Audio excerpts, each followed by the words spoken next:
And we're going to get into the usage, a kind of a real good use for the D chord. Now, the reason it's important to understand this is because what we're trying to do is we're trying to create as much texture in the music that we make as possible. Two guitarists, when they play together, tend to play the same shape. So when you're jamming with somebody, if you're in that situation where you're playing the same shapes as each other, then actually, if I take the chorus off, what happens is you kind of get a chorusy effect because you're both not absolutely in tune with each other. But what happens is, sonically, that only fills a certain range in the whole of the range that we as humans can hear, from 20 vibrations a second to 20,000 vibrations per second. You know, if you think of how an orchestra layers the instruments, there are bass sounds right up to treble sounds. So we want to exploit all the areas of the guitar so that we can be extremely musical and give a lot of interest to the listener. Yeah, and not forgetting, I always say this, that you are the primary listener. So it's important that you make yourself happy and that you can hear something interesting in the sound. So the D shape, out of the 5 caged chords, yeah, the 5 caged chords, the C shape, hang on, I'll do that this way around, the C shape, the A shape, the G shape, the E shape, and the D shape. So those 5 shapes, those are the ones that are going to give you a ton of different chords. All chords come from those 5 shapes. Whether you get, if you do a search for people who don't believe in the cage system, I kind of think of them as guitar flat earthers. They're in denial, right? So because the thing is, it doesn't matter what shape you are playing, it has its origin and its roots in one of the 5 shapes, which are the C, the A, the G, the E, and the D. Right? Now the way that works is that we can play a C here, but it also means we get, because it's caged and it's 5 shapes, yeah, we get the opportunity to play another 4 shapes other than just the C shape C. So if I look there, I've got my 3rd finger on the 3rd fret of the A string. If I bar across there, and the bar, yeah, is, I heard a guy calling it the bear, the other bear chords. I was thinking, got claws or something. Bar, yes, it's a bar that goes across. If you put your 3rd finger across to make an A shape, indenting that 3rd finger at the joint on the distal phalanx. This is the distal phalanx. What the section of your finger that is the end one. It's the furthest away from your heart. This is why it's called the distal phalanx. So we've got 3 sections on it, on each finger. Yes, 3 segments. It's the end segment that we're using, this distal phalanx, to hold down the 3 notes that we use to hold down the A chord, to hold down the 3 strings that would make an A chord, which is, you know, if you look, you can see it's the 2nd fret of the D string, 2nd fret of the G string, the 2nd fret of the B string. So the thing is, we're holding down 3 there. I'm going to come back to that question because you mentioned about general practice tips. This 3rd finger then is holding down those 3, but this enables me to hold down the notes C, E, and G just in a different part of the fretboard, which gives me an A chord. Yeah, there's my C chord. My bad. Yeah, right. So there is a C chord, but it's using an A shape. That's what I meant there. So there, C. I'm strumming 5 strings here, but all 5 strings are C, E, and G notes. That's all there is. I do the same here, C, E, and G notes. And this is the A shape, however. If I was to put like a capo, yeah, not a capo. It's not a capo. It comes from capitasto. Yeah. Right, that's so there is the capo. If I put an A chord on, I get the same chord. That's what the function of the bar does. Anyhow, so I'll just put that down there. We've got that there. Now if I take these three here, these three that I'm holding down with this shape, and I put my first finger across where I was barring with the third finger to make the A shape, I use my first finger instead, and it's perfectly fine to go back a few seconds to do this. If I put a G chord on, it's hard to see the G shape there, but if I put my capo back on there and play a G chord, you can see that I get a G chord there. Probably looks familiar now. But if I use no capo and use my fingers, I can get the same chord. It's a little bit harder to play, but we have ways around that, and that's a future lesson. And you can make it sound really cool, like Jimi Hendrix and John Frusciante. Right, so if I take that one there, right, then that gives me another C chord. Listen, C chord, C chord, C chord. What you can also hear is that the pitch of the notes, the voicing of the chord is getting higher, because now I've included this C on the 8th fret of the thin E string. Yeah? That's a low sounding C. Bit higher, you can hear it. Then we have another one. Now this might be a more familiar version of a C. This is at the 8th fret, where you bar across and you put an E shape across. You put an E shape along there. When you put that E shape along, that's probably a very common bar chord shape. It's the one that you might think that looks like an F. F isn't really there is no chord as such shape as F. It's an E shape that has been barred. That's all it is, and transposed and moved around. So there we get this E shape here.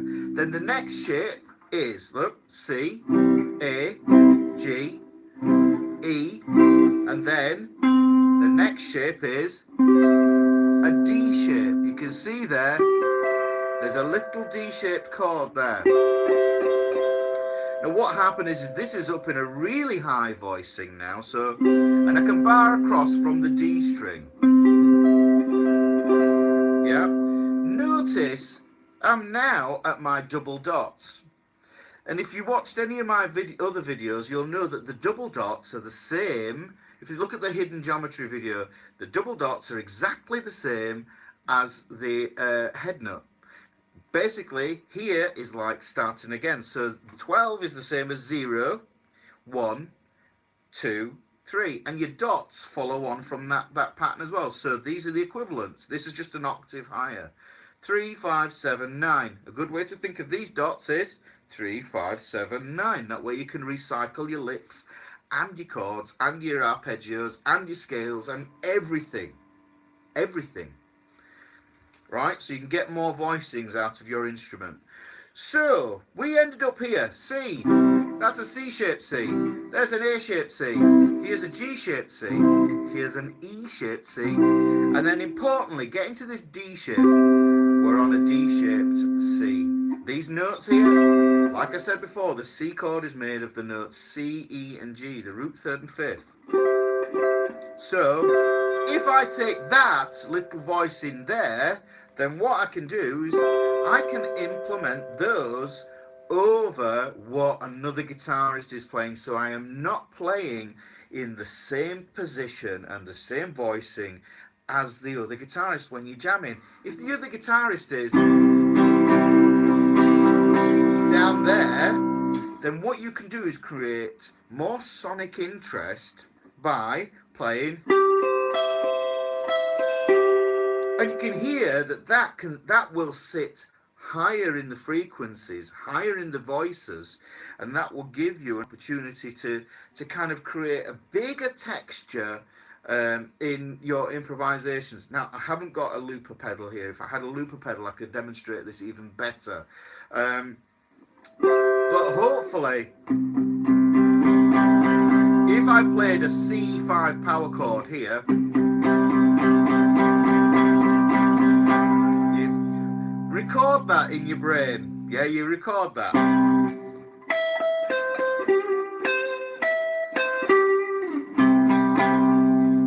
And you can hear how that split there, they sound similar to each other, but they don't. They are the same, you know, but to a beginner, it might be hard to kind of see that connection between those two there. So that's a cool application, and here's how you implement it. Doesn't matter which chord that you are playing. If you play a D chord, yeah, this is your starting point. If you know how to play a D, this is exactly the same.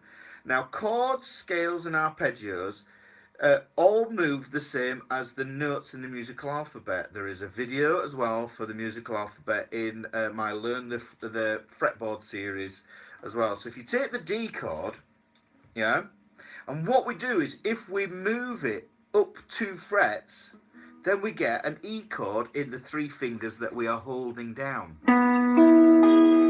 That's the G, B, and E string. That is an E chord. To show that it's an E chord, what I can do is I can borrow my thick E string there. That's a little bit out of tune. So you can hear that that goes with that. This is an E. This, move it up 1 fret, is an F chord. It's an F major. Because E and F are next door to each other. They're a semitone apart, or a half step if we're in the States. If that's an F and I move up 2 more frets, I get a G. That means we've reached the end of our musical alphabet. There's the G. Then I have to go back to A because the musical alphabet cycles around. There's G, there's A. Move up 2 frets to get to B.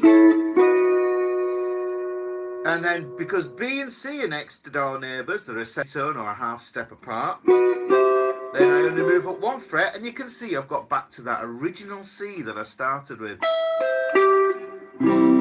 Yeah? This ties in because arpeggio shapes use the same shapes and structures pretty much as chords. That's a little D major arpeggio. Right, so we have that shape there. Now, there are a various number of things that we can do with a D shape, and try and implement this in your playing because it will make a difference. Because the D has these 3 fingers on the G, the B, and the E string, the E string is the one we're going to focus on here. This is an E string, and we also have an E string over here on the thickest string. So we have 2 E strings. So here's what I want you to remember, that it's a very simple idea. Any note that exists on the thin E string can be thrown over and mirrored and reflected on the thick E string as well. Now, as you go down your chords, it's the 5th, the root, and the 3rd of the chord that we have there. So any D shape, this note on the thin E string is going to be the 3rd. The 3rd is the emotion note. We'll come back to that. The 3rd is the emotion note. So what I can do is I can, if I have a thumb that's long enough, I can take that. You may have seen these chords that have scared you, the D/F sharp or D over F sharp. Well, what you can do is you can put that over the top. So I put that F sharp over the top of my D chord, and it gives me a new bass note that I can incorporate with the D shape, and that becomes a movable idea. And these generally, you'll see these come up a lot in classical guitar.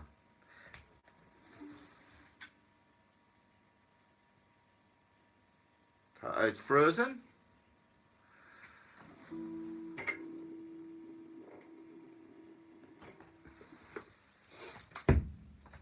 I seem to have frozen. have no idea why. What's going on?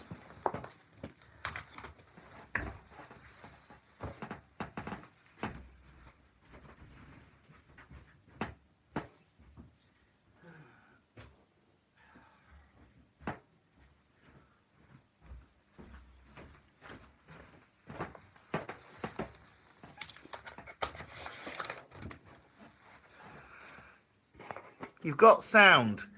This is really bizarre. Right, so somehow I've frozen. But frozen. My lord. I don't know why. Oh, are we back? Are we back?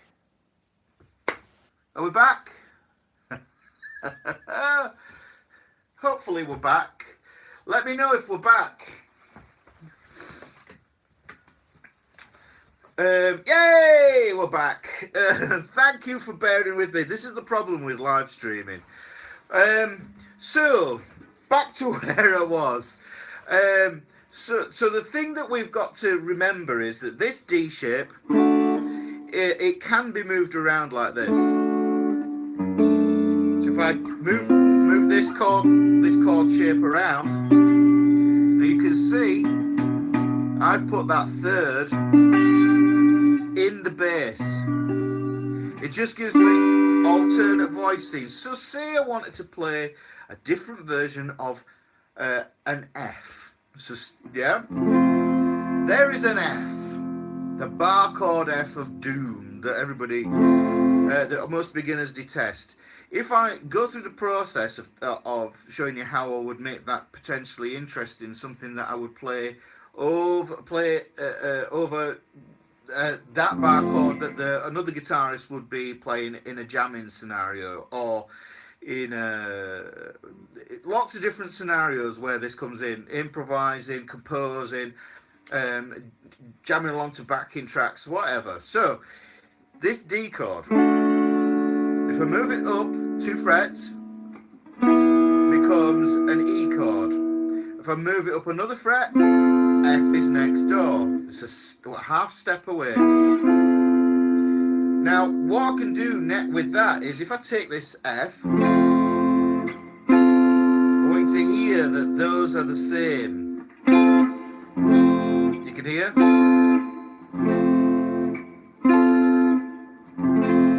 So it's really about listening. But then what I can do is, I can take that shape now,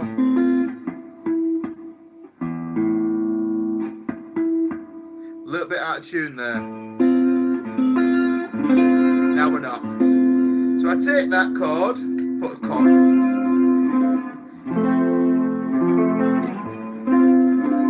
and that gives me another voice to bridge up. Now say you've got a bar of F, a full bar, and instead of going, you might go, yeah, because you want it to land on a different chord further up the neck. Then that helps to implement those kind of passages. These little ideas where you can switch from one, and I went to an A minor here.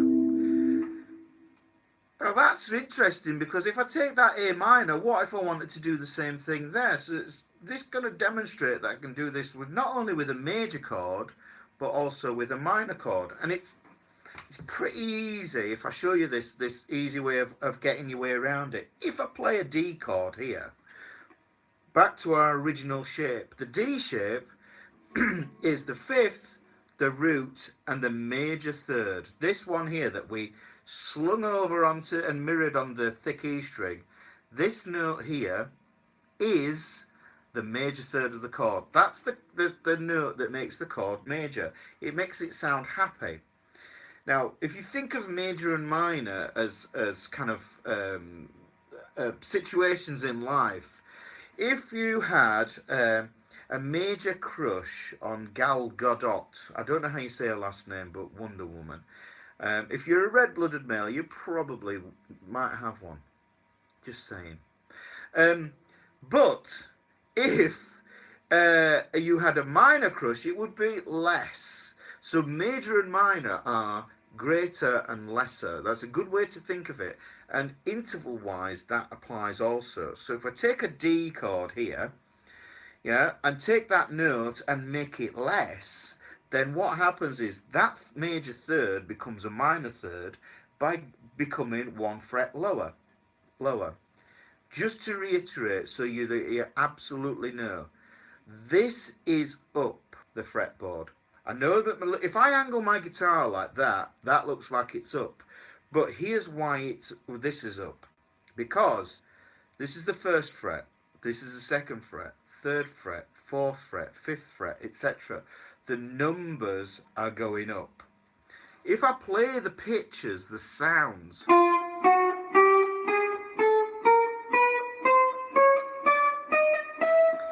the pitch is going up. So this is up. Being no mistake that this is up and that is down. If I take that D chord and that's the note that I need to go down 1 fret, then that's what I do. I put it down 1 fret. That means that my original D shape, which is that, ends up becoming a D minor shape. So this is what I'm saying. The caged chords, the 5 caged chords, that is what I think of as being the first mutation of the D shape. So if you look at that D shape, there you go, there's the D, there's the D minor. By virtue of just moving that major third down to the minor third, listen, the thing is that what happens is it gives you the minor quality, which is that melancholy sound. And the melancholy sound, that's one of the sounds that we need. I'm going to get a bit zen now because, and kind of life coaching. It isn't really. But the thing that the way to look at major and minor chords is major is happy and minor is sad, and that is life.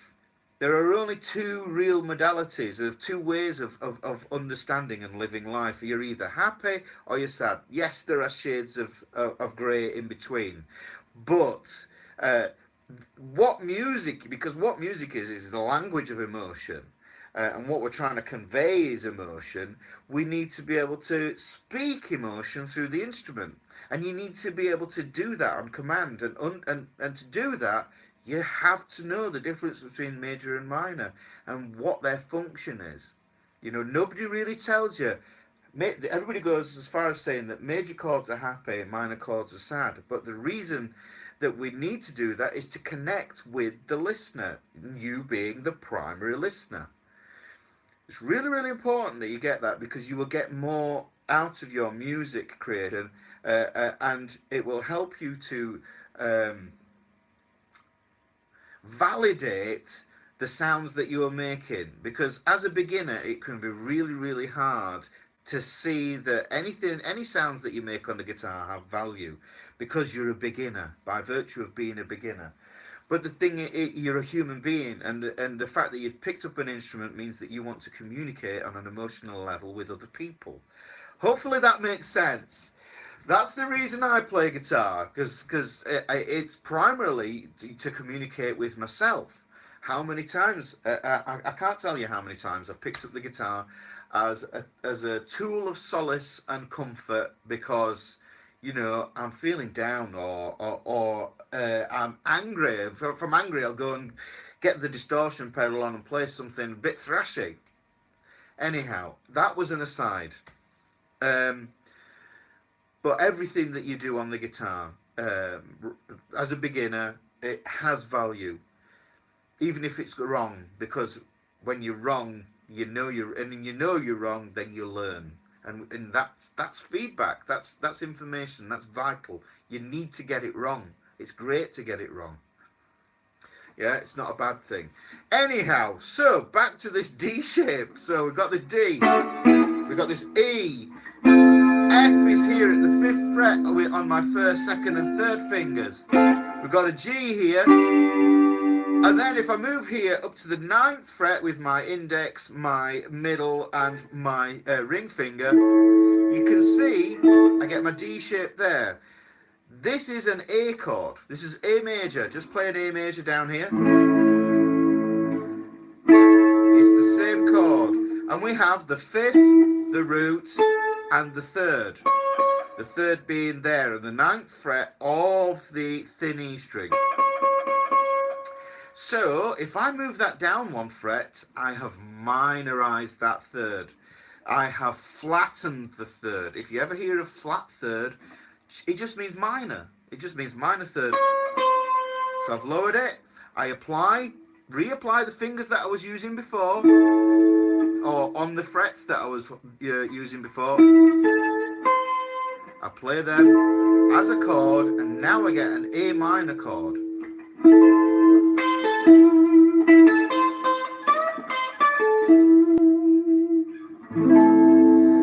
So what I can do here is I can implement that D shape on this F chord. Then I played the second voicing using a D shape, and then an A minor, then this D minor shaped A minor here at the 9th fret, or 8th fret.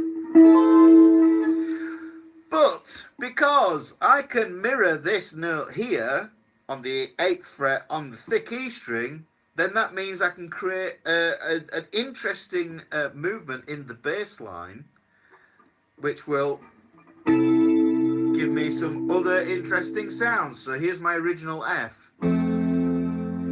Here's the D-shaped F, but it's major. A minor, and then, and you can see what I've done is I've maintained a bass note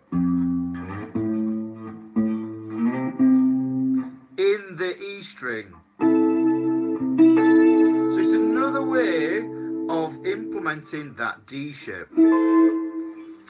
Now the last little nugget that I want to give you here is there are other things that we do with the D shape generally as when you're starting out, when you're learning. And what you might do is you take a D chord and you might put your pinky on here to get a D sus4, D suspended 4. Yeah? And that there is a lovely ornamentation that you can use. Sounds very proggy, 1970s prog. But you could do that over a chord. So say, for instance, I play that F again. And you're going to record that in your head and imagine that that F is continuously playing throughout the change that I'm going to play. So you're recording this. Can you hear it?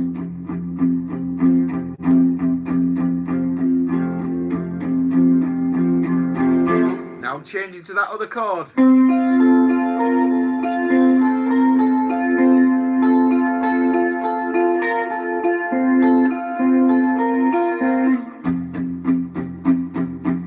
That gives you something infinitely more interesting than two guitarists playing this exact same shape at the exact same fret. Anyhow, I think that just about wraps up this lesson. We've got 29 minutes in. If you have enjoyed this, I've got to do the YouTube thing. If you've enjoyed this, then do that subscribe thing. Oh, it's there. The subscribe is there, or is it there? I don't know where it is. The subscribe thing. I might be there. It's there because this is probably recorded the wrong way around, and I will flip it round. So it will be there. Thank you, Rusty. Somebody mentioned about practice. The video that I am editing right now is about the 5 practice tips that you need to know, and these are the 5 practice tips that I give to my students who pay cash money for lessons at my music school here in Huddersfield. I am no worries, Mark. It'd be great to see you again. The thing that I think is interesting, I will only ever teach things on here that I actually teach people in real life. I will not ever teach something that I have never been paid for before, because there's far too many instructors on here on YouTube who have never taken money for that lesson, who are kind of teaching things, and they're teaching things in a really bad way.